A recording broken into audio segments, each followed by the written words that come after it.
दूसरा रीजन जिसकी वजह से मार्केट फेल होता है वो है आपका पब्लिक गुड्स। पब्लिक गुड्स के बारे में मैं पिछले चैप्टर में आपको डिटेल में पढ़ा चुकी हूँ। जब मैंने इसके करैक्टरिस्टिक आपको पढ़ाए थे तो मैंने आपको बताया था कि पब्लिक गुड्स वो होती हैं जिनका की जो प्रोडक्शन है वो जॉइंट होता है और वो प्रोडक्शन जो है वो इक्वल होता है। क्योंकि इनका प्रोडक्शन जॉइंट होता है, कंजम्पशन जॉइंट होता है और इक्वल होता है, इसलिए मार्जिनल सोशल बेनिफिट जो है वो equal to marginal social cost होना चाहिए। ये एक आइडियल सिचुएशन है। इसके अलावा इसकी दूसरी कंडीशन ये है कि जब भी हम एक एक्स्ट्रा कंज्यूमर को कोई भी गुड या सर्विस प्रोवाइड करते हैं तो पब्लिक गुड में हमेशा मार्जिनल कॉस्ट जीरो होती है।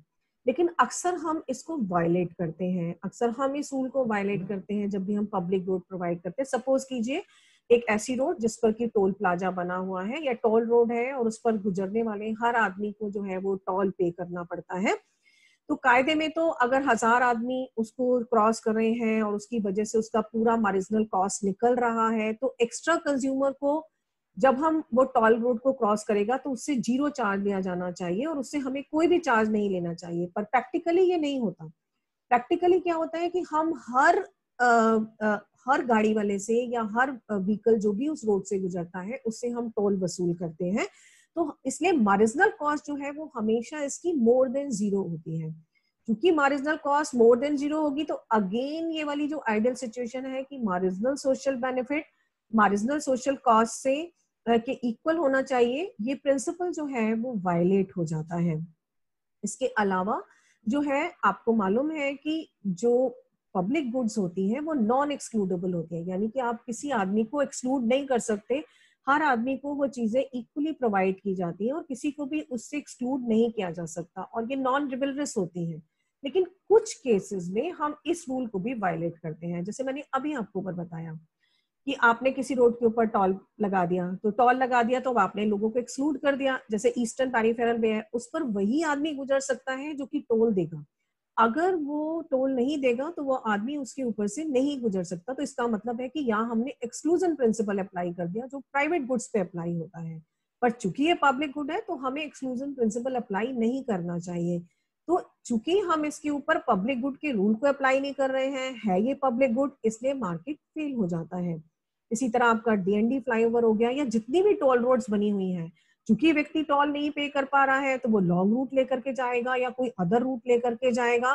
तो यहाँ पर पब्लिक गुड्स का रूल जो है वायलेट हो जाता है, जिसकी वजह से भी जो है वो मार्केट फेल हो जाता है। अब आता है कि अगर जिन केसेस में एक्सक्लूजन का प्रिंसिपल अप्लाई नहीं होता है वहां पर क्या होता है।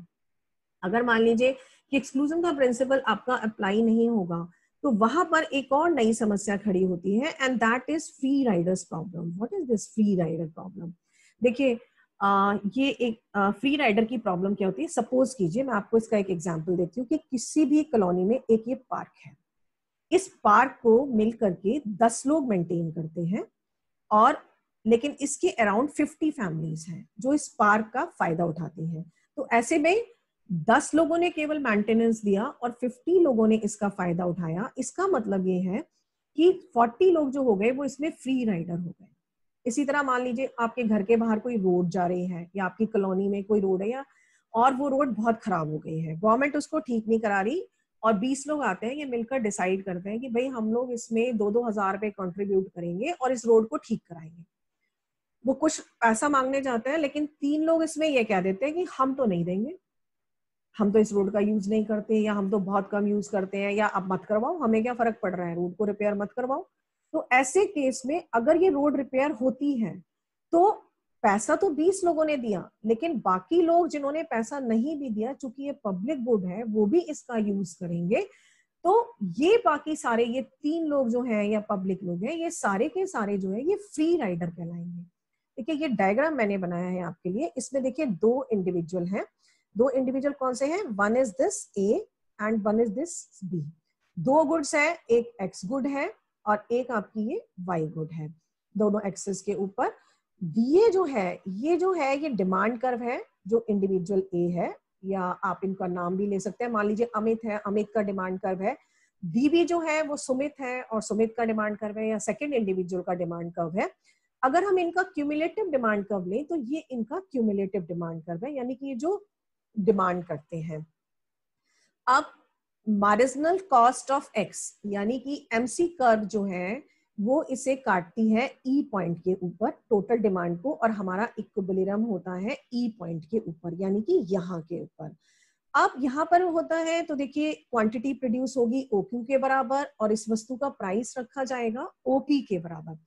चूंकि OQ के बराबर क्वांटिटी प्रोड्यूस हो रही है और OP इसका प्राइस है, लेकिन हम चार्ज क्या कर रहे हैं, कायदे में हमें हर आदमी से OP प्राइस चार्ज करना चाहिए, लेकिन हम पहले वाले जो इंडिविजुअल है यानी कि हमारा जो अमित है, इससे हम P2 का प्राइस चार्ज कर रहे हैं, और दूसरा वाला जो है सुमित, उससे हम P1 का प्राइस चार्ज कर रहे हैं, यानी कि इतना प्राइस चार्ज करना चाहिए, लेकिन हम दोनों से जो है वो कम प्राइस चार्ज कर रहे हैं, और दूसरा प्राइस भी अलग अलग चार्ज कर रहे हैं। ये दोनों ही पब्लिक गुड का यूज कर रहे हैं, लेकिन दोनों ही अलग अलग प्राइस को पे कर रहे हैं।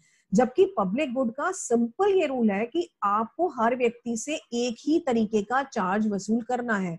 तो अगर 10 रुपए ये देता है तो इसे भी 10 रुपए देने चाहिए, पर हो क्या रहा है, हम इससे 10 रुपए चार्ज कर रहे हैं, इससे 15 या 20 रुपए चार्ज कर रहे हैं।